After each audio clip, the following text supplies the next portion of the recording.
Hello friends, सभी को प्यार भरा नमस्कार। मैं गौरव राजपूत आप सभी का हार्दिक अभिनंदन और स्वागत करता हूं लक्ष्य क्लासेज के ऑनलाइन प्लेटफॉर्म पर। मुझे उम्मीद है कि आप सभी स्वस्थ होंगे, मस्त होंगे और आपकी जो पढ़ाई है वो भी काफी अच्छी चल रही होगी। अपना जो बैच चल रहा था, ये राजस्थान ज्योग्राफी का जो थ्योरेटिकल बैच आपके लिए चलाया गया था मेरे द्वारा बेटा, जीरो टू हीरो बैच, इसके अंतर्गत अपना चल रहा था जल यूनिट।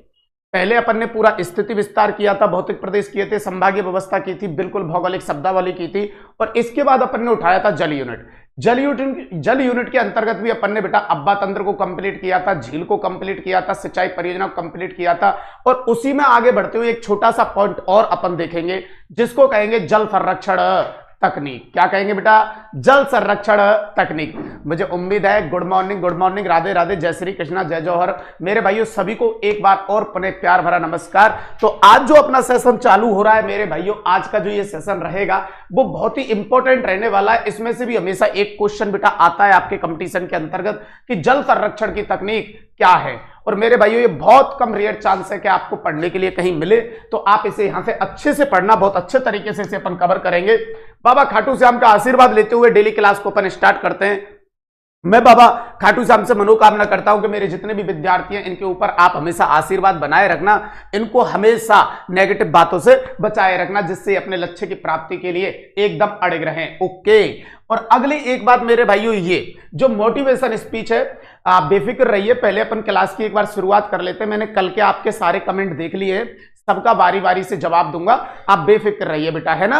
हाँ अनुराग बेटा, मैंने सारे कमेंट कल के जो आपने भेजे थे वो सब देख लिए, मैंने सबका एक एक का जवाब दूंगा। पहले अपन क्लास को स्टार्ट करते हैं। एक बार, जिंदगी में अगर कोई सबसे बड़ी खुशी है तो वो उस काम को करने में जिसे लोग कहते हैं कि तुम ये नहीं कर सकते। बिल्कुल राइट भाई साहब, सबसे बड़ा सुकून तो उसी काम के अंतर्गत आता है मेरे भाइयों जिसमें लोग ये कहते हैं कि ये तेरे बस की बात नहीं है, और हम वापसी में कुछ नहीं कह पाते, बस अंदर ही अंदर उस चीज को एब्जॉर्ब करते रहते हैं कि नहीं नहीं नहीं ऐसी बात नहीं है। इस प्रकृति पे सारे मानव एक ही प्रकार के हैं, सबकी दो आंखें हैं, दो हाथें हैं, दो पैर हैं, दो कान हैं, लेकिन मेरे भाइयों जो मेहनत करेगा वो सबसे आगे जाएगा। बोलो मानते हो ये वाली बात? बिल्कुल। तो जब लोग आपसे ये कहें कि ये तेरे बस की बात नहीं है, तो पलट के जवाब देने की जरूरत नहीं है, क्योंकि सक्सेस होके जवाब जो दिया जाता है ना, उसका कुछ वैल्यू ही अलग होता है मेरे भाइयों। फिर वही लोग आपसे वापसी ये कहते हैं कि हमें तो पहले ही पता था कि ये कुछ करके रहेगा। तो ये दुनिया का मेरे भाइयों किरदार, तो उस पर आप ना जाएं। अब उस बात को एक्सेप्ट करें, जो भी आपसे नेगेटिव बात करता है कि ये तेरे से नहीं होगा, तो उसे एक्सेप्ट करें कि हाँ ठीक है, कोई नहीं, समय बताएगा कि होगा या नहीं होगा। बिल्कुल राइट।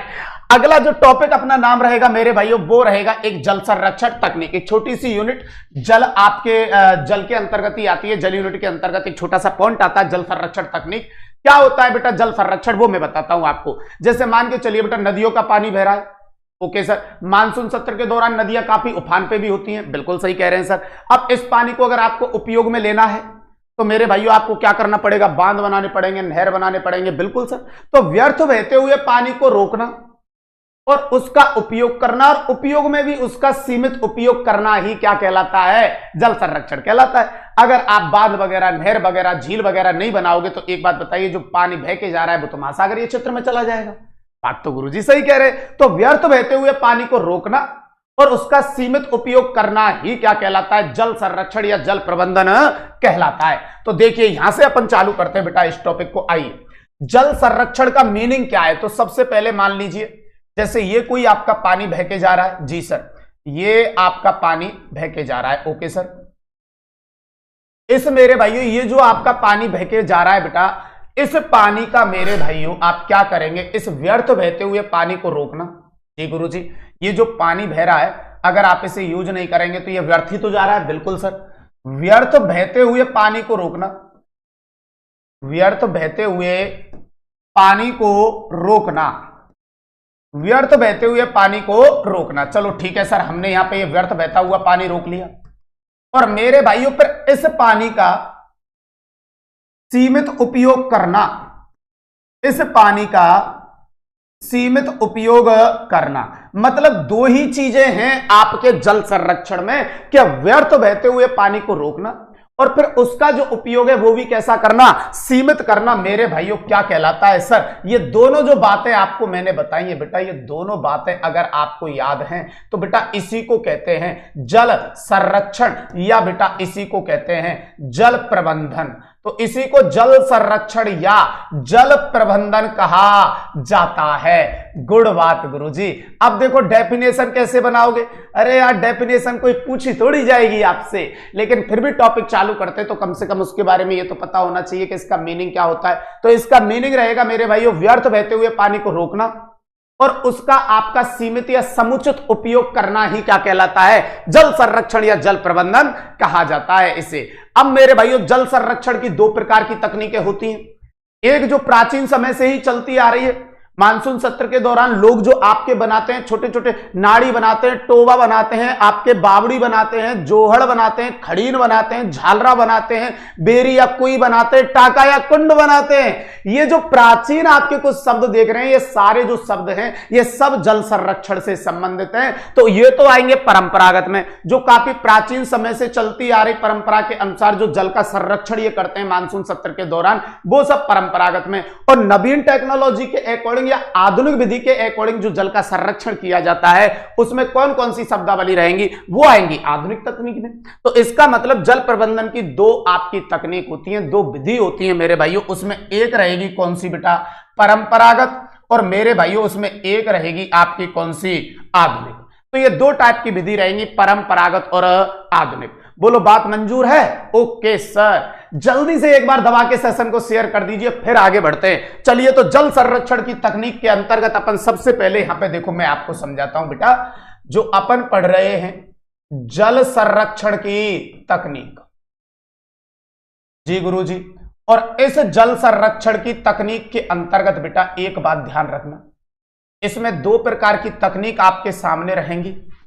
जी गुरुजी, जिनमें बेटा एक आपकी रहेगी जिसे आप कहेंगे परंपरागत, परंपरागत, ओके सर, परंपरागत तकनीक, और बेटा एक रहेगी आधुनिक तकनीक। तो बेटा एक परंपरागत और एक रहेगी आपकी आधुनिक तकनीक।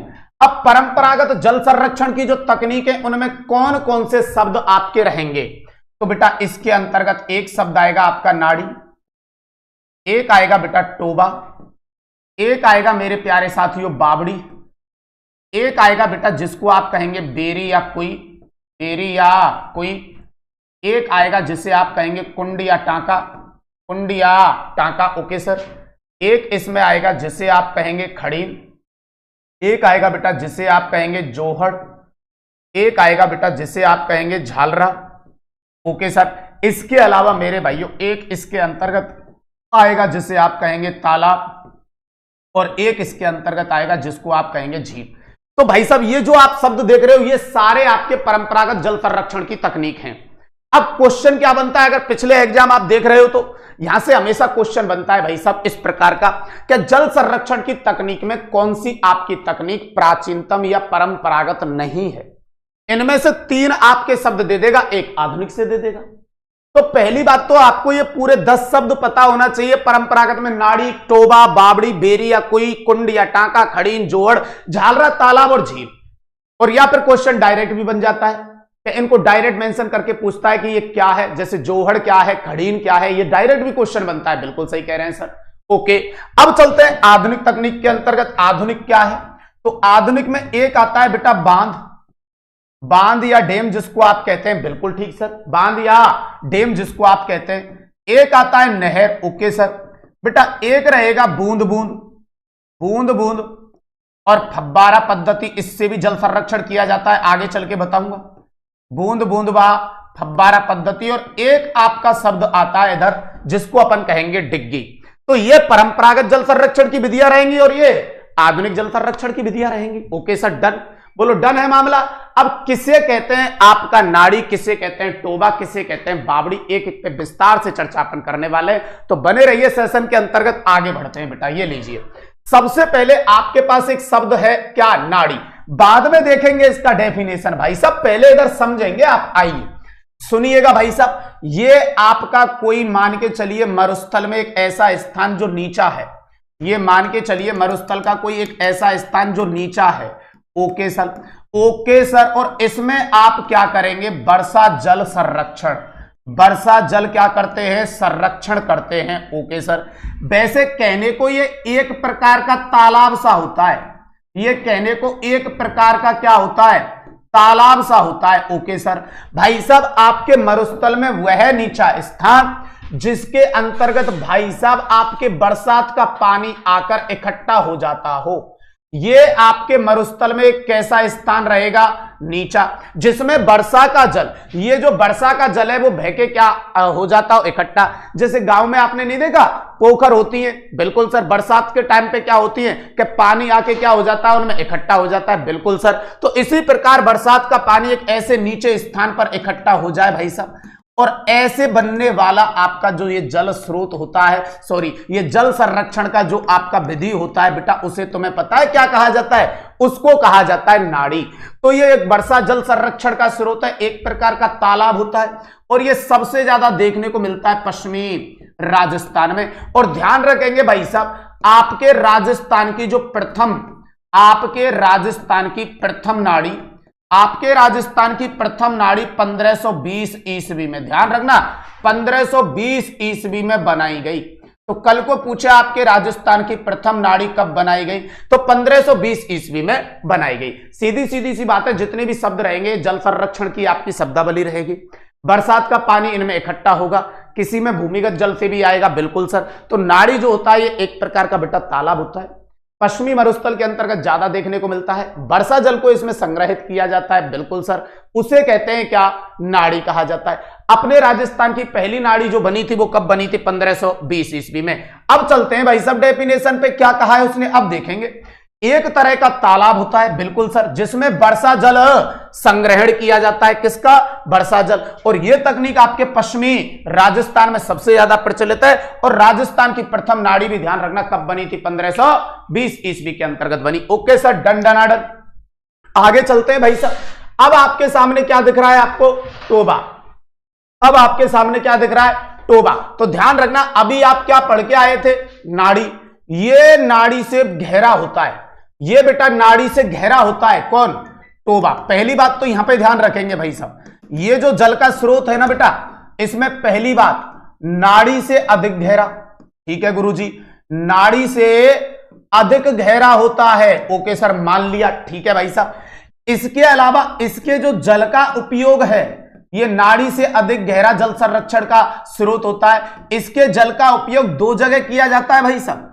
इसके जल का उपयोग सिंचाई के लिए भी होता है, और भाई साहब किसके लिए भी होता है, पेयजल के लिए भी होता है। तो पहली बात तो इसकी परिभाषा इस प्रकार से आपको तैयार करनी है कि नाड़ी से अधिक गहरा जो जल संरक्षण का स्रोत होता है मेरे भाइयों, और यह भी आपको कहां देखने को मिलेंगे, पश्चिमी राजस्थान के अंतर्गत, क्योंकि पश्चिमी राजस्थान में वर्षा कम होती है। तो नाड़ी से अधिक गहरे जल का जो स्रोत होता है, जिसके पानी का प्रयोग सिंचाई और पेयजल हेतु किया जाता है, उसे कहते हैं भाई साहब क्या, टोबा। तो देखो नाड़ी से, यहां पे डेफिनेशन सुनो, नाड़ी से गहरे जल संरक्षण के स्रोत जिसमें वर्षा जल संग्रहण किया जाता है। इसमें संग्रहित जल का उपयोग बेटा पेयजल और किसके लिए, सीमित सिंचाई के लिए किया जाता है। अच्छा, बहुत ज्यादा आपके अधिक हेक्टेयर भूमि पे भी सिंचाई नहीं की जाती, सिर्फ नॉर्मल आपके छोटे मोटे खेत होते हैं उन पे सिंचाई कर लेते हैं, जिससे अपनी जो आजीविका है, आजीविका का मतलब अपने घर के राशन का काम चल सके, जिससे ओनली इतनी सी सिंचाई होती है।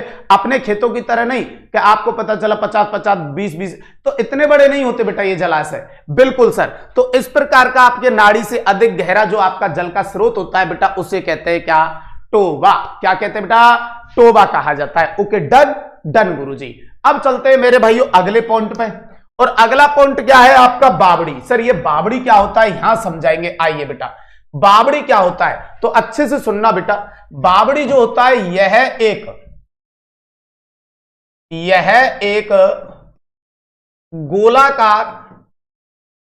गोलाकार या मेरे भाइयों कलात्मक, यह एक गोलाकार या कलात्मक सीढ़ी नुमा कुआं होता है। एक तरीके से आप ऐसे समझ सकते हैं कि आपका जो बावड़ी है ये एक गोलाकार या सीढ़ी नुमा क्या होता है, कुआं होता है, बिल्कुल ठीक सर। आपने देखी होंगी कई बावड़ियां, नहीं है क्या, ये आपके गोल आकार में, और लगातार इनमें जब नीचे की तरफ उतरते हैं तो पहली सीढ़ी, फिर और उससे नीचे, और उससे और उससे और उससे, ऐसे सकरी सकरी होती जाती है एंड तक। बिल्कुल सर। इसमें जो जल का स्रोत रहता है बावड़ी में, ये भी आप ध्यान रखें, इसमें जो जल का स्रोत रहता है बेटा वो दो तरफ से रहता है। मतलब कि कुछ बावड़ियों में तो जल का स्रोत वर्षा जल पर आधारित, कुछ बावड़ियां तो वर्षा जल पर आधारित होती हैं। बिल्कुल सर। और कुछ बावड़ियों में जल का स्रोत पृथ्वी के आंतरिक भाग से भी होता है, पृथ्वी के आंतरिक भाग से भी होता है। जी गुरुजी। तो इसका मतलब बावड़ी भी एक जल संरक्षण का स्रोत है। जो गोलाकार और कलात्मक सीढ़ी नुमा कुएं होते हैं, इनमें जल का स्रोत दो तरफ से होता है। वर्षा जल भी इसमें आ सकता है और पृथ्वी के आंतरिक भाग से भी हो सकता है। इतनी गहरी तक ये बावड़ियां पाई जाती हैं। और हमारे राजस्थान के अंतर्गत अगर कभी पूछा जाए कि बेटा सबसे ज्यादा बावड़ी कहां है, तो आप हमारे राजस्थान में सबसे ज्यादा बावड़ी बताओगे कहां पे? बूंदी के अंतर्गत। और इसीलिए मेरे भाइयों, इस बूंदी को मेरे भाइयों सर्वाधिक आपकी बावड़ी बूंदी है। इसीलिए बूंदी को बेटा अपन बोलते हैं क्या? वावड़ियों का शहर। क्या बोलते हैं बेटा? वावड़ियों का शहर। जैसे आपके मीठे पानी की झीलें उदयपुर के अंतर्गत है, उदयपुर को आप झीलों की नगरी कहते हैं। इसी प्रकार वावड़ियों का शहर कहा जाता है मेरे भाइयों, किसको? बूंदी को कहा जाता है। अब मैंने यहां पे कुछ प्रमुख बावड़ी भी आपको लिख रखी है। जैसे मेरे भाइयों नवलखा बावड़ी आपसे पूछी जाए तो कहां है? डूंगरपुर में है। लाहिली आपसे बावड़ी पूछी जाए तो कहां पे है? सिरोही के अंतर्गत है। अनारकली बावड़ी पूछी जाए तो बेटा कहां पे है? बूंदी के अंतर्गत है। तो पहले तो आप बावड़ी बताओ। बावड़ी समझ में आ गया? ये एक गोलाकार कलात्मक सीढ़ी नुमा कुएं होते हैं, उसे क्या कहते हैं? बावड़ी। हो सकता है पानी ऊपर से भी आए तो वर्षा जल पे आधारित भी होते हैं। और कई बावड़ियों में पानी पृथ्वी के आंतरिक भाग से भूमिगत जल स्रोत भी होता है, तो भाई सब आंतरिक भाग से भी होगा। इनमें दो प्रकार से जल का स्रोत रहेगा। जबकि अपन नाड़ी और टोबा में क्या देख रहे थे? नीचे से नहीं, वर्षा जल को अपन संग्रहित कर रहे थे उसके अंतर्गत। Right sir, okay. ये कुछ बावड़ियां आगे भी कुछ मिलेंगी आपको। देखिए एक चांद बावड़ी है, आबानेरी दौसा, काफी कई बार पूछी गई। बड़ी बावड़ी या छोटी बावड़ी कहां है? दौसा के अंतर्गत। दूध बावड़ी कहां है? सिरोही के अंतर्गत। त्रिमुखी बावड़ी कहां है? उदयपुर में। रानी की बावड़ी कहां है? बूंदी। गुलाब बावड़ी कहां है? बूंदी के अंतर्गत। नौ मंजिला बावड़ी नीमराना जो कि फिलहाल पड़ता है कोटपुतली बहरोड के अंतर्गत। तो इन बावड़ियों को कुछ को आप याद भी करेंगे बेटा इस जगह पे, क्योंकि ये परंपरागत जल संरक्षण का क्या होती हैं? स्रोत होती है मेरे भाइयों। तो ये जितनी भी आप बावड़ी देख रहे हैं, सॉरी, इनमें मैंने सबसे इंपॉर्टेंट बावड़ी आपको यहां लगाई हुई है। हालांकि ऐसे तो पूरा लिस्ट बनाए तो काफी बड़ा हो जाता है, तो इनको आप याद जरूर रखना। चांद बावड़ी, बड़ी बावड़ी, दूध बावड़ी, त्रिमुखी बावड़ी, रानी की बावड़ी, गुलाब बावड़ी, नौ मंजिला बावड़ी। Okay, done done. अब अगला जो जल संरक्षण का स्रोत आएगा उसे अपन क्या कहने वाले? तो वो जल संरक्षण का स्रोत है क्या? झालरा। अब सर ये क्या होता है? तो सुनना भाई साहब। जी गुरुजी। भाई साहब पहली बात, यह एक मेरे भाइयों आयताकार कुंड होता है। यह एक आयताकार कुंड होता है। ठीक है सर, आयताकार कुंड होता है जिसके मेरे भाइयों तीन ओर, जिसके तीन ओर बेटा आपकी सीढ़ियां बनी होती हैं। जिसके तीन ओर क्या बनी होती हैं? सीढ़ियां बनी होती हैं। अब यहां से नहीं, यहां से ये समझ में नहीं आएगा आपको, मैं समझाता हूं ये क्या होता है। ये भाई साहब आयताकार एक कुंड होता है ऐसे। ठीक है गुरुजी। और मैंने कहा कि इसके तीन ओर क्या बनी होती हैं? सीढ़ियां बनी होती हैं। जी गुरुजी। तो इस प्रकार से भाई साहब इस पे आपकी क्या बनी होती हैं? सीढ़ियां बनी होती हैं। ठीक है सर, ओके गुरुजी, डन। अब भाई साहब ये जो आयताकार आप कुंड देख रहे हो, जी गुरुजी, तो इसके तीन ओर तो क्या बनी होती हैं? सीढ़ियां। अब इसमें जो यहां पे ये आप जल भरने वाले हो, ओके गुरुजी, ये जो इसमें पानी भरा रहता है, ओके, तो इसका जो पीछे वाला भाग होता है या तो ये किसी झील से टच होता है, ओके सर, या फिर ये किसी तालाब से टच होता है। झील या तालाब से ये टच होता है। और इसका पानी मेरे भाइयों किस में आता है? इसके अंतर्गत आता है। जो एक आयताकार कुंड होता है, इस वाले कुंड को बोलते हैं क्या? झालरा। इस कुंड को क्या बोला जाता है बेटा? झालरा। तो ध्यान रखेंगे झालरा क्या है? एक आयताकार कुंड होता है जिसके 3 ओर सिड्डियां बनी हुई हैं, जिधर पीछे की तरफ से पानी आ रहा होता है। हो सकता है ये झालरा किसी झील से टच हो सकता है किसी तालाब से टच हो, और हो सकता है किसी पहाड़ी क्षेत्र से भी टच हो, बरसात का पानी बह के आ रहा हो। लेकिन सर ये बनाया क्यों जाता है? क्या पानी इसका यूज आता है? तो सबसे पहली बात देखेंगे, झालरा जो है इसका पानी, भाई साहब मेरी बात को गौर से सुनना, पेयजल आपूर्ति के लिए नहीं होता है। पेयजल आपूर्ति के लिए बिल्कुल नहीं होता है। मतलब सर पेयजल आपूर्ति के लिए होता ही नहीं है, राइट भाई साहब। तो फिर सर ये किसके लिए होता है? भाई साहब अब सुनना अच्छे तरीके से, इसके पानी का यूज धार्मिक रीति रिवाजों के लिए किया जाता है। मतलब सर अरे यार इसके पानी का यूज धार्मिक रीति रिवाजों के लिए किया जाता है। धार्मिक रीति रिवाजों के स्नान हेतु इसका पानी का प्रयोग किया जाता है।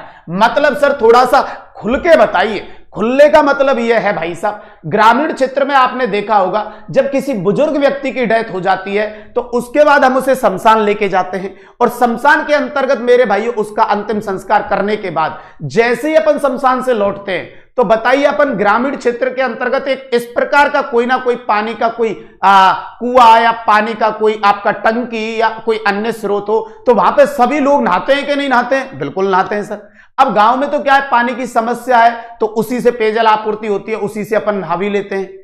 लेकिन जहां पानी की समस्या नहीं है वहां के लोगों के द्वारा इस प्रकार के बेटा धार्मिक रीति रिवाजों को कंप्लीट करने के लिए या धार्मिक रीति रिवाजों में इस प्रकार की प्रक्रिया के अंतर्गत स्नान करने के लिए मेरे भाइयों जो आपके जल स्रोत बनाए जाते हैं बेटा उसे कहते हैं झालरा। और राजस्थान का प्रथम झालरा तूर जी का झालरा जोधपुर के अंतर्गत है भाई साहब।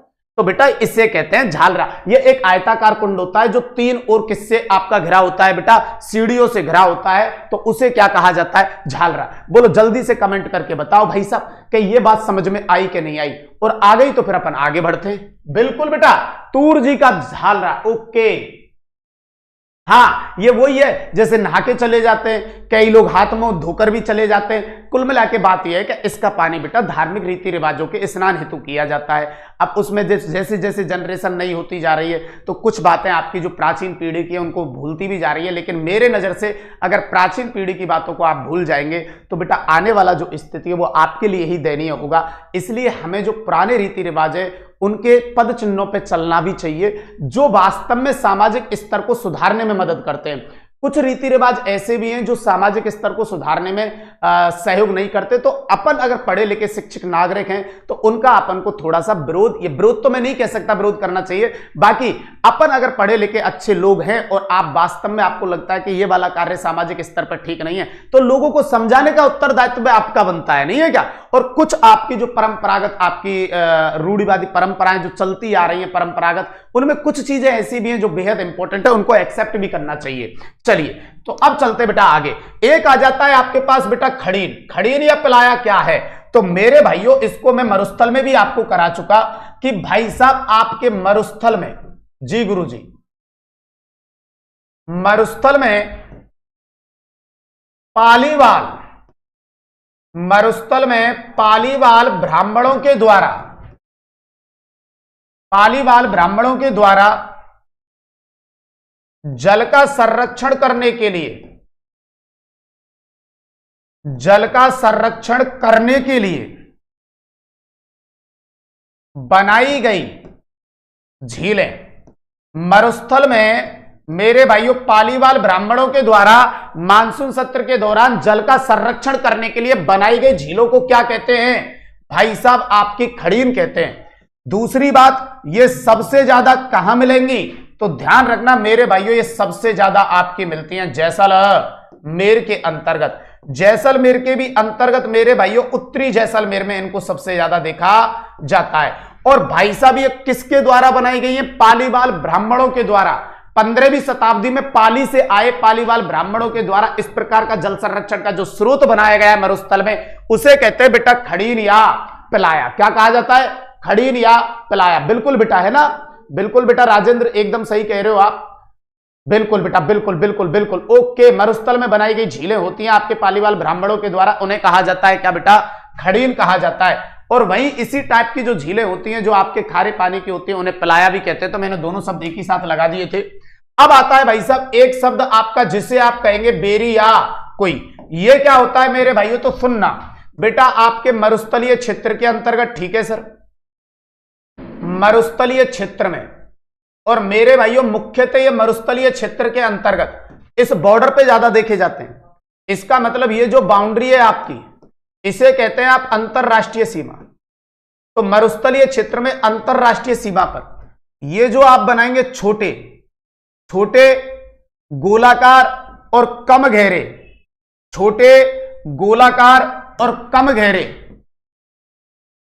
जी गुरुजी। तो यहां पे दो बातें ध्यान रखेंगे, छोटे प्लस गोलाकार प्लस कम गहरे, जल संरक्षण के स्रोत, कम गहरे जल संरक्षण के जो स्रोत होते हैं बेटा उन्हें कहा जाता है क्या, कुई या बेरी। तो पश्चिमी राजस्थान में अंतरराष्ट्रीय सीमा पर जैसलमेर बीकानेर, मतलब जैसलमेर बीकानेर बाड़मेर वाला जो एरिया है इधर, जल संरक्षण के लिए बनाए गए छोटे गोलाकार कम गहरे जो गड्ढे होते हैं उन्हें कहा जाता है बेटा क्या, बेरी या कुई। क्या कहा जाता है, बेरी या कुई। इनमें पानी कहां से आता है, तो पास में कोई तालाब हो या झील हो, ये उससे लिंक होते हैं। जैसे अपने ग्रामीण क्षेत्र में कुआं नहीं होता, हालांकि पश्चिमी मरुस्थल में उसी चीज को बेरी या कुई कहा गया है। तो अपने ग्रामीण क्षेत्र में आपने देखा होगा जो कुएं होते हैं, बताइए उनमें पानी कहां से आता है। ज्यादातर आप जितने भी बच्चे मुझे देख रहे हैं सच बताओ, हमारे हर एक गांव के अंतर्गत जो कुएं हैं उनमें से 90% कुएं ऐसे हैं जो पोखर के किनारे हैं या तालाब के किनारे हैं या किसी जलाशय के किनारे हैं। अब उन कुओं के अंतर्गत जो पानी आता है बताइए उसी का पृथ्वी के आंतरिक भाग से रिस रिस कर आता है। तो बेटा इसी प्रकार इनमें भी जो अंतरराष्ट्रीय सीमा पर कम गहरे गोलाकार और जो ये खड्डे बनाए जाते हैं इनको बेरी या कोई कहते हैं। इनमें भी पानी कहां से, या तो तालाब या आपके इधर की तरफ सेका बाटी क्षेत्र में आपके जो पानी के कच्चे कुएं होते हैं उन्हें जोहड़ कहते हैं। इनसे इनके जल का स्रोत इन पर निर्भर होता है मेरे भाइयों। तो भाई साहब इस प्रकार के आपके छोटे कोमा गोलाकार और कम गहरे गड्ढों को क्या कहा जाता है बेटा, बेरी या कोई कहा जाता है। Okay sir, done. अब चलते हैं बेटा अगली शब्दावली पर, वो है टांका या कुंड। मेरे भाइयों सबसे पहले तो एक बात ये ध्यान रखेंगे टांका या कुंड में, जी सर, ये जो आपका बनता है ये ओनली मेरे भाइयों पेयजल आपूर्ति के लिए बनाया जाता है। ओके, पेयजल आपूर्ति के लिए। और भाई साहब या तो ये घरों के अंतर्गत बनता है, घरों में, प्लस सार्वजनिक स्थानों पर। भाई साहब आपके पेयजल आपूर्ति के लिए जो जल संरक्षण का स्रोत है जिसको टांका या कुंड कहा जाता है, गौर से सुनना।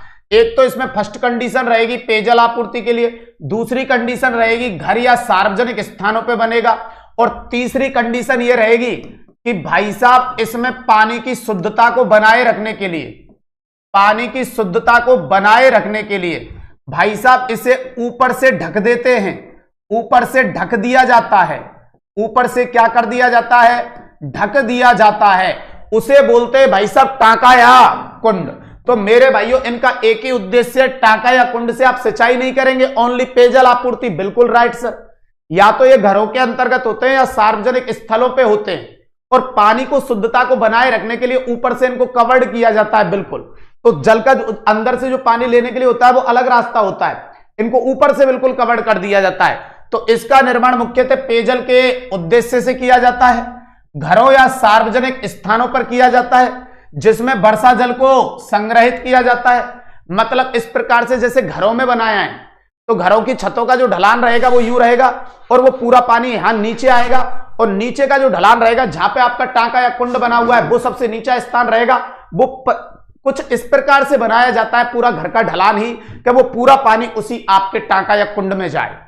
जैसे आपने बड़े बड़े किलों के अंतर्गत देखा होगा मेरे भाइयों, उनमें कई जगह पे आपने कुंड या टांका बने हुए देखे होंगे। जी सर, चलो चाय पी लीजिए पहले आप।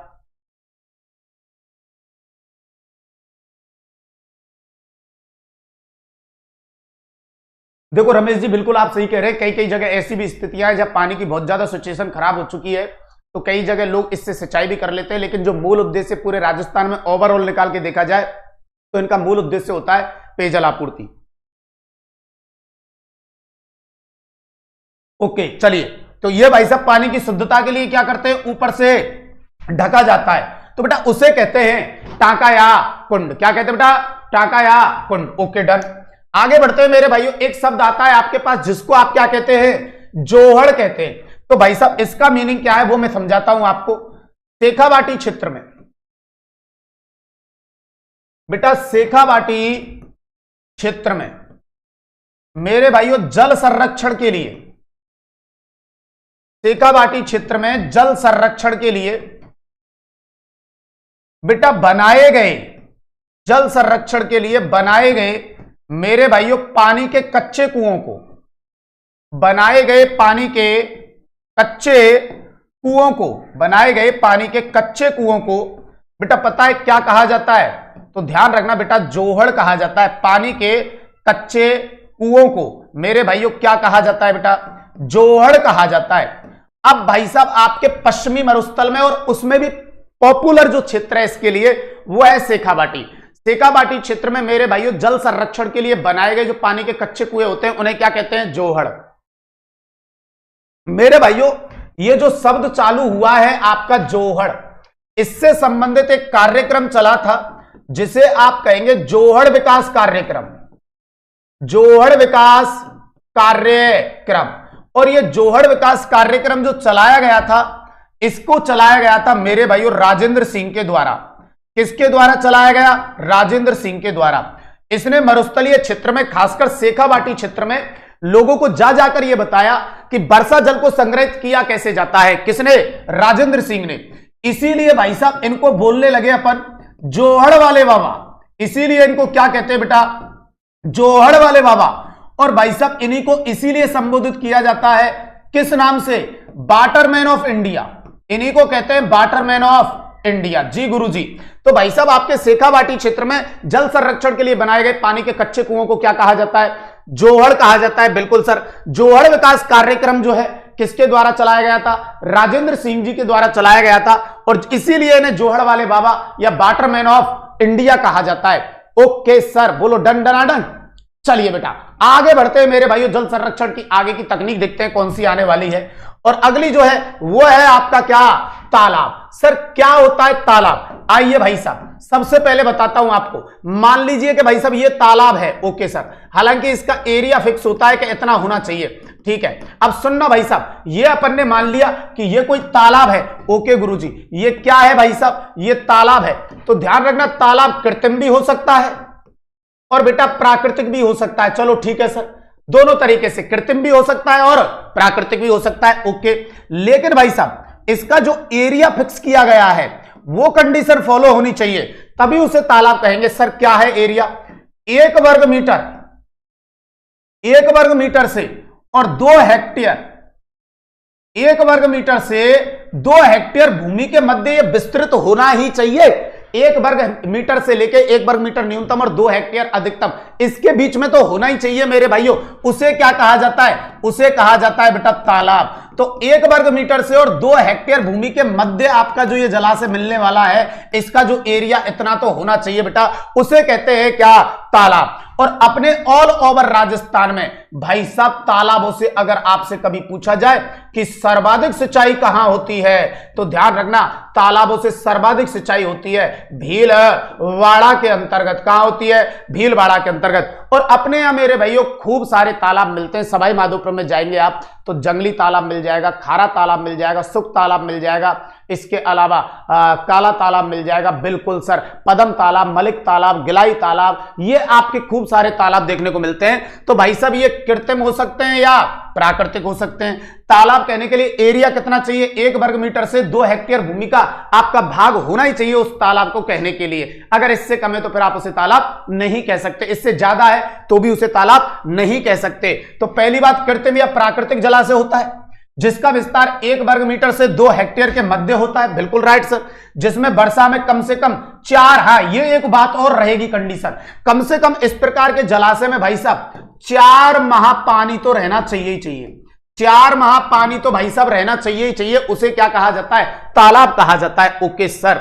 फिर मैं आगे बढ़ता हूं मेरे भाइयों, तो यह कुछ तालाब आपके प्रमुख आ जाते हैं, जिनमें एक बात देखो मैंने यहां पे बता दी पहले, राजस्थान में तालाबों से सर्वाधिक सिंचाई कहां पे होती है बेटा? भीलवाड़ा। अब सुनो, जैसे पदम तालाब है रणथंभौर सवाई माधोपुर, जंगली तालाब भी, काला तालाब भी, सुख तालाब सरेरी भीलवाड़ा में आ जाता है, खारा तालाब और मांडल तालाब भीलवाड़ा में। अच्छा, इसमें एक बात ध्यान रखना, जो मांडल तालाब है जी गुरुजी, भाई साहब ये जो तालाब है ये आपके राजस्थान का सबसे बड़ा तालाब। कल को पूछा जाए कि राजस्थान का सबसे बड़ा तालाब कौन सा है, तो भाई साहब आपको ध्यान रखना है मांडल तालाब भीलवाड़ा ये राजस्थान का सबसे बड़ा तालाब माना जाता है। उस कैटेगरी को ये फिल करता है, हालांकि और जो है उस कैटेगरी में थोड़े एरिया में कम है, लेकिन यह सबसे बड़ा तालाब माना जाता है मांडल तालाब। Okay sir. इसके बाद आपके पास एक शब्दावली है बेटा, जिसे आप क्या कहेंगे? झील। झील का मीनिंग क्या होता है मैंने पहले भी आपको बताया था कि ऐसा कोई जलीय भाग, जी गुरुजी, या तो कोई जलीय भाग हो या कोई ऐसा जलाशय, ओके सर, या कोई ऐसा जलीय बेसिन, सीधी सी बात कहूंगा कि ऐसा कोई भी जलीय भाग, जैसे मान लीजिए ये कोई जलीय भाग हो गया या जलीय बेसिन हो गया, जी गुरुजी, ये कोई भी जलीय भाग या जलीय बेसिन हो गया या कोई भी जलाशय हो गया। ओके, अभी झील कहने की जरूरत नहीं है, अभी एक कंडीशन और फॉलो करना चाहिए। ये सर क्या कंडीशन फॉलो करना चाहिए? भाई साहब इसके चारों ओर जो आप ये भूमि देख रहे हो, जी गुरुजी, इसके चारों ओर जो आप ये भूमि देख रहे हो, भाई साहब ऐसा जलाशय चारों ओर से, ध्यान रहे, कैसे भाग से घिरा हुआ होना चाहिए बेटा? स्थलीय भाग से, स्थलीय भाग से घिरा हो। ऐसा जो जलाशय हो वो कैसे भाग से घिरा हो बेटा? स्थलीय भाग से घिरा हो मेरे भाइयों, उसे क्या कहते हैं बेटा? उसे बेटा झील बोलते हैं। तो वह जलीय भाग जो चारों ओर स्थलीय भाग से घिरा होता है उसे झील कहा जाता है। उल्टा कर लेंगे कि वह स्थलीय भाग जो चारों ओर जलीय भाग से घिरा होता है तो उसे द्वीप कहते हैं। Right sir, okay. तो झील का मीनिंग रहा बेटा आपका कि वह जलीय भाग, वह जलीय भाग, जी गुरुजी, जो भाई साहब आपके चारों ओर से, वह जलीय भाग जो चारों ओर से मेरे भाइयों कैसे भाग से घिरा हुआ होता है? स्थलीय भाग से घिरा हो। स्थलीय भाग से घिरा हो मेरे भाइयों, उसे क्या कहा जाता है? तो ध्यान रखना बेटा, उसे क्या कहा जाता है? झील कहा जाता है। और झील मैंने पर्टिकुलर आपको अलग से पूरी कराई हुई है, राजस्थान में मीठे पानी की झील और खारे पानी की झील। ओके, अब देखो, जैसे कल आपके जो कुछ कमेंट मैंने देखे थे मेरे वीडियो के नीचे, कुछ बच्चों के अच्छे कमेंट्स भी थे, कुछ के कुछ डाउट्स भी थे। डाउट्स क्लास को लेकर नहीं थे, कुछ डाउट्स इस प्रकार के थे कि सर हम नोट्स बनाए या नहीं बनाए। इस पे भी अभी मैं आने वाला हूं, 1 मिनट और देते हैं अपन। सबसे पहले इसे और देख लेते हैं। भाई साहब ये मैंने झील पढ़ाई थी, तब भी बताया था कि एक राष्ट्रीय झील संरक्षण परियोजना आपकी चलाई गई है। जी गुरुजी, झीलों को संरक्षण प्रदान करने के लिए इसकी शुरुआत सबसे पहले जो की गई थी, इसकी शुरुआत सबसे पहले की गई थी 2001 में।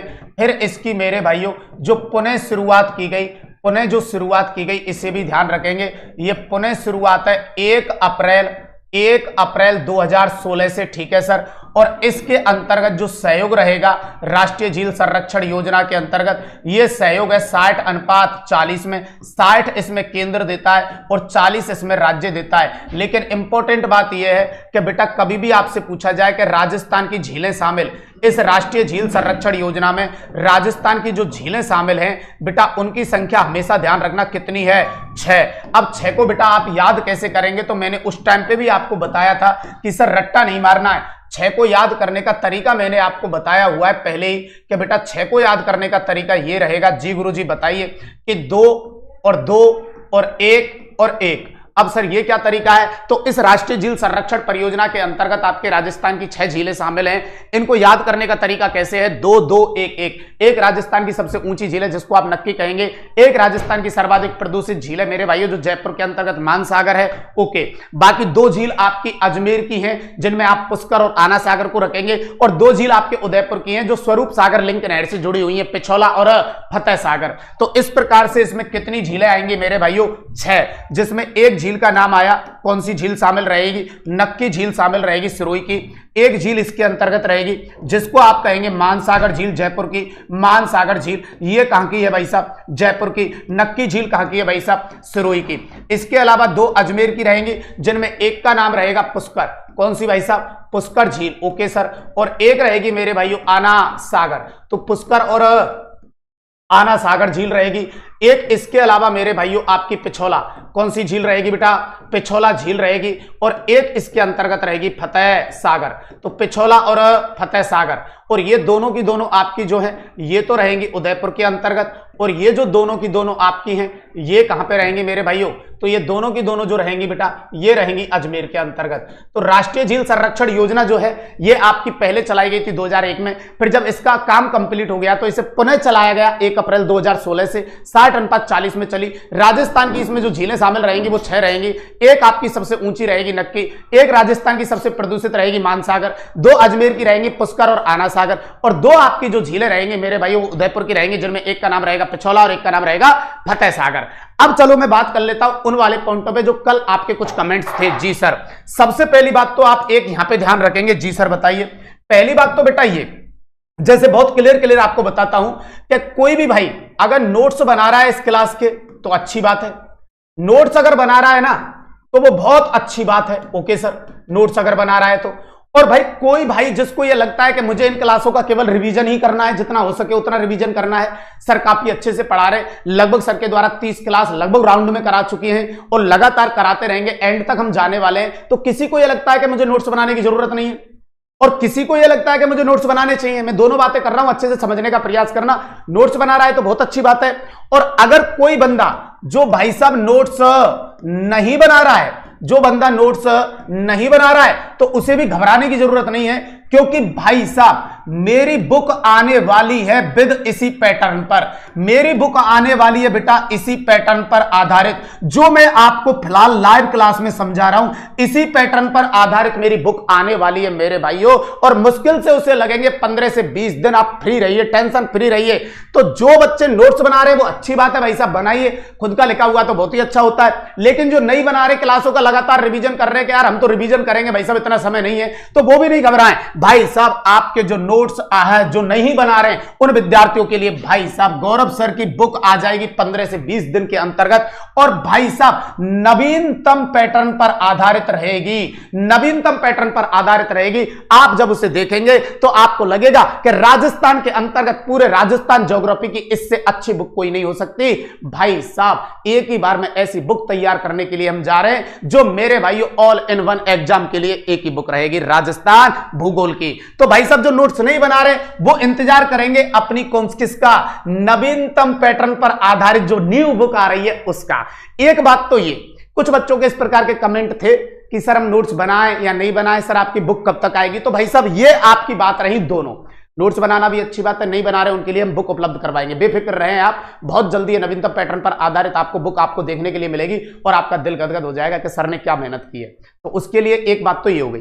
दूसरी बात मेरी ओर से ये थी मेरे भाइयों, जो आप क्लास पढ़ रहे हैं इस आपकी थ्योरेटिकल क्लास को मेरे भाइयों, जैसा कि आपको पता है कि हमारे भारतवर्ष के अंतर्गत या भारत देश के अंतर्गत हिंदू धर्म के लोग सबसे ज्यादा रहते हैं मेरे भाइयों, और धार्मिक मान्यताओं के अंतर्गत सभी धर्म के लोग भी रहते हैं, सबकी अगले अपने अपने धर्म होते हैं, अपनी अपनी मेरे भाइयों त्योहार होते हैं। तो अपने हिंदू धर्म के अंतर्गत दीपावली और होली बड़ा त्योहार होता है। तो होली वाले त्योहार के अंतर्गत मेरे भाइयों मुझे घर जाना पड़ेगा यहाँ उदयपुर से, क्योंकि मेरे को भी फैमिली से दूर हुए काफी टाइम हो चुका है और ये एक बड़ा त्योहार है, तो मुझे भी घर जाना पड़ रहा है। तो एक बात यहां पे भी आप थोड़ी सी ध्यान रखें कि कल से जो ये क्लास है मेरी वो ऑफ रहेगी। अब इंपॉर्टेंट बात है कि कब तक ऑफ रहेगी, तो बेटा कल से ये ऑफ रहेगी। इसका मतलब आपके 1 मार्च से लेके, और मेरे भाइयों ये क्लास आपकी 7 मार्च, 1 मार्च से लेके 7 मार्च तक मेरे भाइयों बिल्कुल ऑफ रहने वाली है। जी गुरुजी, अब सर इसमें हम क्या करें? तो आप बेफिक्र रहिए, इस ऑफ जो रहेगी ये 7 दिन के लिए आपकी जो संपूर्ण मैंने आपकी क्लास कराई हैं उन संपूर्ण का आप रिवीजन करिए आराम से, और संपूर्ण रिवीजन करने के बाद जैसे ही आप आएंगे लौट के, मैं आऊंगा लौट के, आप भी मेरे को देखने के लिए लौट के आओगे, तो भाई साहब 8 मार्च के दिन अपना एक न्यू टॉपिक होगा और जैसा कि आपके कमेंटों में आ भी रहा था कि सर राजस्थान की जलवायु करा दीजिए, हमारा पीएसआई का एग्जाम बहुत पास में है, तो अगला टॉपिक आपका ही होगा मेरे भाइयों, क्या? राजस्थान की जलवायु। तो मुझे ये कुछ बातों का आपके लिए जवाब देना था मेरे भाइयों, तो इन्हें थोड़ा सा ध्यान रखिएगा, क्योंकि अपनी 7 दिन की ये क्लास ऑफ रहने वाली है मेरे घर जाने की वजह से, क्योंकि मुझे भी बच्चों से मिलकर आना है, काफी दिन हो गए परिवार से अलग हुए। तो दोनों बातें समझ में आ गई। एक इंपॉर्टेंट बात क्या थी, जो बच्चे नोट्स नहीं बना रहे उनके लिए अपनी नोटबुक आने वाली है मेरे भाइयों 15-20 दिन के अंतराल में, आप मस्त रहिए, बहुत कुछ उसमें देखने को मिलेगा आपके लिए नवीनतम पैटर्न पर आधारित। और दूसरी बात, जो ये क्लास चलती है जीरो टू हीरो बैच के अंतर्गत थ्योरेटिकल, मेरे भाइयों ये क्लास 7 दिन के लिए ऑफ रहेगी मेरे भाइयों। जी सर, 1 मार्च से लेके और 7 मार्च तक ऑफ रहेगी मेरे भाइयों, और 8 तारीख से अपन इसे पुनः प्रारंभ करेंगे मेरे भाइयों। तो तब तक आप संपूर्ण रिवीजन करेंगे। 8 मार्च से ये चालू होगी, पुनः स्टार्ट होगी, और किस टॉपिक के साथ होगी? राजस्थान के क्लाइमेट के साथ होगी। जबरदस्त टॉपिक है, कम से कम अकेला टॉपिक 3 क्वेश्चन देके जाता है, इजी गोइंग समझा दूंगा। ओके, और मेरे भाइयों जितने भी बच्चे मुझे देख रहे हैं इनके लिए मेरी ओर से होली की अग्रिम शुभकामनाएं, बहुत बहुत शुभकामनाएं मेरे भाइयों। लेकिन अभी टॉपिक खत्म नहीं हुआ है बेटा, अभी तो हमने परंपरागत जल संरक्षण की तकनीक देखी थी, अभी जो हम आने वाले हैं वो आधुनिक तकनीक पे आने वाले हैं। जी सर, और ये लीजिए भाई साहब, आधुनिक तकनीक में एक आ जाती है आपकी क्या? डैम या बांध। ये सर क्या होता है? जैसे मान के चलिए बेटा, ये कोई आपकी नदी है। जी सर, ये कोई आपकी क्या है बेटा? नदी है। ओके सर, ये नदी, इसका आपने वर्तमान पैटर्न के अकॉर्डिंग इसका अगर आपको जल संरक्षित करना है तो मेरे भाइयों आपने बना दिया क्या? बांध। आपने क्या बना दिया? बांध। अब इस बांध में जो पानी है, इस पानी का जो प्रयोग है नवीनतम टेक्नोलॉजी के अंतर्गत कई जगह पे आप कर सकते हैं। जी सर, बताइए। जैसे सर बताइए, इसका पानी आप बांध बना के पेयजल आपूर्ति में कर सकते हैं। बिल्कुल सही कह रहे हैं सर। इस पानी का प्रयोग आप सिंचाई के लिए भी कर सकते हैं। बिल्कुल ठीक कह रहे हैं सर। इस पानी का प्रयोग आप मत्स्य पालन के लिए भी कर सकते हैं। बिल्कुल कर सकते हैं। तो मेरे भाइयों नवीनतम आधुनिक जो विधियां हैं उसमें एक आता है आपका डैम या बांध। नदियों पर पानी को रोककर जो आधुनिक टेक्नोलॉजी के अकॉर्डिंग जो बांध बनाए जाते हैं बेटा, उनका पानी आप सिंचाई के लिए भी काम में ले सकते हैं, पेयजल के लिए भी काम में ले सकते हैं, और इसके अलावा मत्स्य पालन के लिए भी काम में ले सकते हैं। बोलो क्लियर है? तो इसे कहते हैं क्या मेरे भाइयों? डैम या बांध कहा जाता है, जैसा कि अपन ने नदियों में काफी सारे बांध पढ़े भी थे।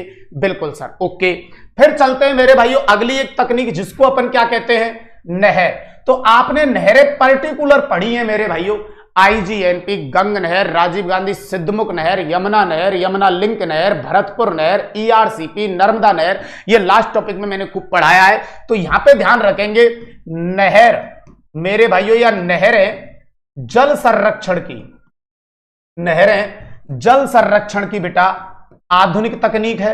ओके सर, आधुनिक तकनीक है। बिल्कुल ठीक है सर।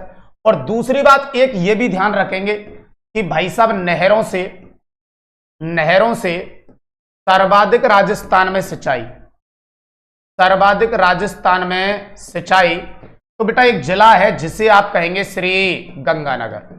नहरों से सर्वाधिक राजस्थान में सिंचाई श्री गंगानगर और बेटा हनुमानगढ़ जिले में होती है। जी सर, हनुमानगढ़ जिले में होती है। अब ध्यान रखना, एक बात और समझाता हूं इसी जगह गुरुजी। ओके, बताइए बेटा, जैसे ये कोई नहर है। ओके सर, ये अपन मान लेते हैं कि कोई क्या है? नहर है। ओके सर, और इन नहरों के पास में मेरे भाइयों जल संरक्षण के लिए, इन नहरों के पास में जल संरक्षण के लिए, ओके सर, आपके जल संरक्षण के लिए खेतों में छोटे छोटे से कुंड बनाए जाते हैं। ये इन नहरों के अंतर्गत से पानी का निकास करके, और आपके खेतों में, ये जो खेतों में मेरे भाइयों जो कुंड टाइप बनाए जाते हैं, ये खेतों में जो छोटे छोटे आपके जल संरक्षण के लिए, हालांकि पानी किसका यूज होता है? नहरों का। उत्तरी राजस्थान की तरफ आप जाएंगे तो वहां काफी नहरें हैं, तो ये लोग क्या करते हैं, जो आपके थोड़े से जिनके खेत दूर हैं वो क्या करते हैं, नहरों से आपका पानी का भाव जो एरिया है उससे कट करते हैं और अपने खेत के पास में एक छोटा सा कुंड बनाते हैं, उसमें क्या भरते हैं? नहर का पानी। तो बेटा इसे ध्यान रखना, इसे बोलते क्या है? तो बेटा ये है डिग्गी। ये वर्तमान में एक प्रचलन विधि है आपकी जिसे कहते हैं क्या? डिग्गी। तो ध्यान रखना, डिग्गी नाम से कुछ ऐसा लगता है कि ये परंपरागत जल संरक्षण की तकनीक हो। नहीं नहीं नहीं नहीं, ये नवीन जल संरक्षण की तकनीक है जो पूरे राजस्थान में भी नहीं देखी जाती, पर्टिकुलर उत्तरी राजस्थान में देखी जाती है ये। तो डिग्गी बेटा उत्तरी राजस्थान में मेरे भाइयों जल संरक्षण की आधुनिक तकनीक, उत्तरी राजस्थान में जल संरक्षण की आधुनिक तकनीक होती है, आधुनिक तकनीक होती है मेरे भाइयों, उसे क्या कहा जाता है? डिग्गी। और इस डिग्गी में पानी किससे प्राप्त होता है? आपको बेटा नहरों से पानी प्राप्त होता है। तो ये नहर भी आप ध्यान रखेंगे, आधुनिक जल संरक्षण की ये तकनीक है। बिल्कुल बेटा। चलिए मेरे भाइयों आगे बढ़ता हूं अगले पॉइंट पे। एक आता है फव्वारा या बूंद बूंद सिंचाई तकनीक। सर ये क्या होती है फव्वारा या बूंद बूंद सिंचाई तकनीक? मेरे भाइयों सिंपल बात है कि आप अपने खेत के अंतर्गत भाई साहब डायरेक्ट पानी देंगे तो वो ज्यादा बेकार होगा और खेत की फसल को भी ज्यादा फायदा नहीं होगा। लेकिन आप अगर ड्रिप और स्प्रिंकलर पद्धति को अपनाते हो, बूंद बूंद और फव्वारा पद्धति को अपनाते हो, तो खेत में पानी भी कम लगता है, बराबर सारे पौधों में लगता है, एक साथ पूरी फसल की ग्रोथ भी होती है और जल का संरक्षण भी हो जाता है क्योंकि उतना पानी उसमें खर्च नहीं होता। तो भाई साहब ये भी ध्यान रखेंगे, फव्वारा एवं बूंद बूंद सिंचाई तकनीक ये भाई साहब जल संरक्षण की कैसी तकनीक है? आधुनिक तकनीक है, आधुनिक तकनीक है मेरे भाइयों किसकी? जल संरक्षण की। Okay sir. और हमारे यहां ये कौन सी नहर पर संचालित? तो कौन सी नहर पर संचालित है ये भी ध्यान रखेंगे। मैंने कल ही आपको बताया है कि ये जिस नहर पर संचालित है वो है आपकी नर्मदा नहर। नर्मदा नहर पर मेरे भाइयों ध्यान रखना, नर्मदा नहर पर आपकी फव्वारा व बूंद बूंद, फव्वारा व बूंद बूंद सिंचाई पद्धति को, फव्वारा व बूंद बूंद आपकी सिंचाई पद्धति को मेरे भाइयों अनिवार्य रूप में लागू किया गया है। जी गुरुजी, अनिवार्य रूप में लागू किया गया है। Okay sir. तो भाई साहब आप जो देख रहे हैं फव्वारा व बूंद बूंद सिंचाई तकनीक मेरे भाइयों ये आधुनिक तकनीक है जल संरक्षण की, और ये जिस नहर पे संचालित है उसे कहते हैं नर्मदा नहर। और नर्मदा नहर पर मेरे भाइयों फव्वारा व बूंद बूंद पद्धति को अनिवार्य रूप से क्या किया गया है? लागू किया गया है। तो ये भी एक आधुनिक तकनीक को आप ध्यान रखेंगे। जी गुरुजी। और इसके बाद मेरे भाइयों एक बात ये मेरी ध्यान रख लेंगे कि जो राज्य जल नीति है, जो राजस्थान की राज्य जल नीति है, ये कब बनाई गई भाई साहब? तो ये बेटा राज्य जल नीति बनी है आपकी 18 फरवरी 2010। कब बनी है बेटा? 18 फरवरी 2010 को आपके राजस्थान की। अच्छा पॉइंट है, ध्यान रखना। राजस्थान राज्य जल नीति या राजस्थान राज्य जल नीति कब बनी? 18 फरवरी 2010। और इस जल नीति का उद्देश्य क्या रखा गया है? तो भाई साहब इस जल नीति का उद्देश्य है कि सबसे पहले अगर जल का प्रयोग किया जाएगा तो वो मानव पेयजल हेतु, मानव पेयजल आपूर्ति। बिल्कुल सर, मानव पेयजल आपूर्ति। जैसे कल को मान के चलो अगर जल की कोई प्रॉब्लम खड़ी होती है तो सबसे पहले गवर्नमेंट का यह उद्देश्य है कि पहले पानी किसको दिया जाएगा? मानव को। ठीक है सर। फिर भाई साहब पशु पेयजल। जी सर, पशु पेयजल आपूर्ति। फिर भाई साहब अगर सेकंड नंबर पे कोई रखा जाएगा तो वो पशु पेयजल आपूर्ति। फिर थर्ड नंबर पे किसी को रखा गया है तो घरेलू कार्यों में। बिल्कुल सर, घरेलू कार्यों के लिए आपका ये पेयजल दिया जाएगा। और नंबर चौथे पे अगर कोई रखा गया है तो भाई साहब आपके कृषि कार्यों के लिए। किसके लिए बेटा? कृषि कार्यों के लिए। जी सर, कृषि कार्यों के लिए, कृषि कार्यों के लिए। तो यह भी आपको ध्यान रखना है, राज्य जल नीति जो आपकी बनाई गई है राजस्थान की वो 18 फरवरी 2010। इसमें सबसे पहला जो उद्देश्य रखा गया है जल को देने का वो आपके लिए है, दूसरा पशुओं के लिए, तीसरा आपके घरेलू कार्यों के लिए और चौथा कृषि कार्यों के लिए। Okay sir. और एक बात और ध्यान रखेंगे मेरे भाइयों, आपका जो जल दिवस मनाया जाता है, आपका जो जल दिवस है या मैं कहूं अंतरराष्ट्रीय जल दिवस, ये कब मनता है? तो बेटा ध्यान रखना ये 22 मार्च को मनाया जाता है। कब मनाया जाता है? 22 मार्च को। और इस अंतरराष्ट्रीय जल दिवस की थीम क्या है 2025 की? तो भाई साहब ये थीम भी ध्यान रख लेंगे आप। इसकी थीम है बेटा ग्लेशियर संरक्षण। इसकी थीम क्या है? ग्लेशियर संरक्षण। ओके। जैसे आपके योग दिवस की थीम नहीं है 21 जून योग दिवस की, एक स्वास्थ्य एक पृथ्वी, मतलब एक पृथ्वी एक स्वास्थ्य। तो इसी प्रकार आपके अंतरराष्ट्रीय जो जल दिवस मनता है वो कब मनता है बेटा? 22 मार्च। और इसकी जो थीम रहेगी वो ग्लेशियर संरक्षण। तो भाई साहब ये था जल संरक्षण तकनीक वाला टॉपिक। और मेरे भाइयों इसके बाद होली जो धमाका हमारे लक्ष्य परिवार के द्वारा निकाला गया है आप जैसे बच्चों के लिए जो दूर दराज गांव में रहकर भाई साहब तैयारी नहीं कर पाते हैं, जिनकी आर्थिक स्थिति काफी दयनीय है, गांव और ढाड़ी से बिलोंग करने वाले उन बच्चों के लिए मेरे भाइयों आपका लक्ष्य परिवार आपके साथ है ना। आपके सपनों को उड़ान देने से भला कौन रोक सकता है। तो क्या है लच्छे परिवार, वो मैं आपको बताता हूं मेरे भाइयों। पिछले साल के प्रश्न ही बनेंगे आपके सफलता की चाबी, बिल्कुल। तो मैं यहां बात करने वाला हूं पीवाईक्यू पर। पीवाईक्यू का मतलब होता है मेरे भाइयों विगत परीक्षाओं में पूछे गए प्रश्न, जिससे आपको वर्तमान परीक्षा का पैटर्न समझ में आता है, जिससे आप अपनी तैयारी को और मजबूत कर सकते हैं। तो हमारे पास राजस्थान का भूगोल, राजस्थान का इतिहास, राजस्थान की कला संस्कृति और राजस्थान की राज व्यवस्था, इसका मतलब राजस्थान जीके के सारे पीवाईक्यू विद आपके सब्जेक्ट वाइज आपको मिलने वाले हैं। और हर पीवाईक्यू के नीचे व्याख्या, पूरा विश्लेषण आपको मिलने वाला है।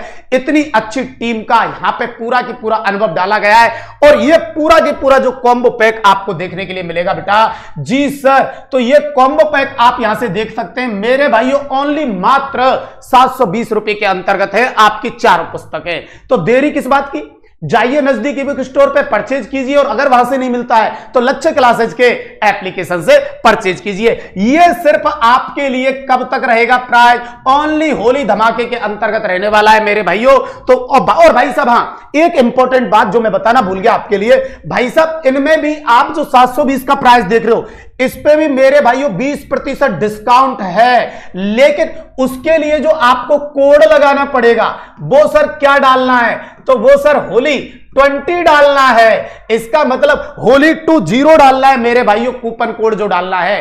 तो भाई साहब इससे बेहतर मौका आपके लिए आने वाला नहीं है मेरे भाइयों। इसमें बहुत शानदार आपके पीवाईक्यू है, सारे पीवाईक्यू यार विगत परीक्षाओं में पूछे गए। उससे आप क्या कर सकते हैं कि आने वाली परीक्षा जो है उसकी तैयारी को कैसे करना है, ये आपकी खोपड़ी में बैठ सकती है बेटा। तो पीवाईक्यू निकालना बहुत ज्यादा इंपॉर्टेंट है, बजाय कंटेंट के। कंटेंट भी अपनी जगह इंपॉर्टेंट है, लेकिन पढ़ने के बाद अगर आपने पीवाईक्यू नहीं निकाले तो फिर कैसे समझ में आएगी प्रक्रिया क्वेश्चन की। तो ये बहुत इंपॉर्टेंट है, देरी किस बात की, जल्दी कीजिएगा। और मेरे भाइयों लास्ट बात ये कि आज जो ये सेशन था उसे मैं यहीं क्लोज करने के लिए जा रहा हूं। और इंपॉर्टेंट बात, अब ये कल से क्लास ऑफ रहेगी, उसी जोश, उसी नई ऊर्जा के साथ, उसी जज्बे के साथ, उसी ईमानदारी और उसी शिद्दत और उसी मेहनत के साथ मिलने वाले अपन कौन सी तारीख को, 8 मार्च के अंतर्गत मेरे भाइयों। तो 7 तारीख तक आपके लिए जो भी क्लासें हुई इनका आप रिवीजन कीजिए और होली का एंजॉय कीजिए। अब की बार 2026 के अंतर्गत मेरे भाइयों ये होली आपके सिर्फ रंगों की नहीं होगी, बल्कि आपके सिलेक्शन की होली होगी, जो खेली जाएगी आपके अपने गौरव राजपूत सर के साथ और पूरे लच्छे परिवार के साथ। तो आज के लिए इतना ही, बाकी मिलते हैं मेरे भाइयों 8 मार्च के लिए। तब तक के लिए धन्यवाद, थैंक यू, नमस्कार, ऑल द बेस्ट, जय माता दी, जय हिंद, जय जवाहर, ऑल द बेस्ट।